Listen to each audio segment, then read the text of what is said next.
जय सेवालाल। मारे प्यारे भाइयों, मैं एक स्टोरी सादर कर रहा हूँ।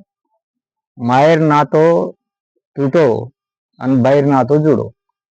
अर्थात की समजा जना जोपर्यंत परपर्या शाळामध्ये जावचं नानक्याशी मोठं हे होतं उन्हेर परिवार वगैरे सारी खुश होतं ना।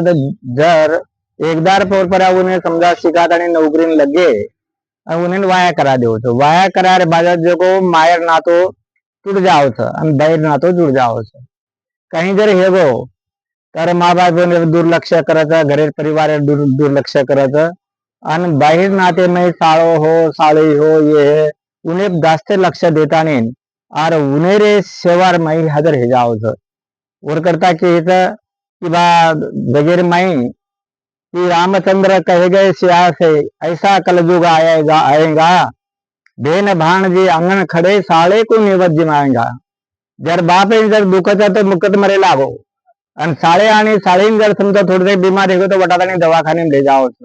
ये परिस्थिती हर समाज में चालू छ। जे माँ बाप उन्हें रे नातो गोतो रक्तेर नातो करें कच ये रक्तेर नातो कथीर एगो कोणचा हर समाज में कोने कहा कि बहन भाई काट रहे छ, बापेन जगो बेटा काट रो छ तो कसे रक्तेर नातो छ। ये सारी गलत छ। ये कलयुगे में आसो छ भाई कि माँ बाप जीवंत पण तो भूखे मर रहे थे कि भाई बंद भी देखे नहीं, परपोरिया देखे नहीं। ओ और करता के जिते बाप को रोटी न देवे मरे पीछे पछताए, मुडबर चावल छप्पर फेंके न कौवा बाप जमाए। कबीरदासेर वाणी અને શ્રી સેવાલાલ મહારાજેર વાણી અરે ये कदी समजा सदाई अमर छ। जय मारो जोरबंदा, जय सेवालाल। मारी स्टोरी अच्छी लगे शेयर करे रो, लाइव करे रो, फॉलो करे रो, विसर्जो मत। जय सेवालाल, जय बंजारा।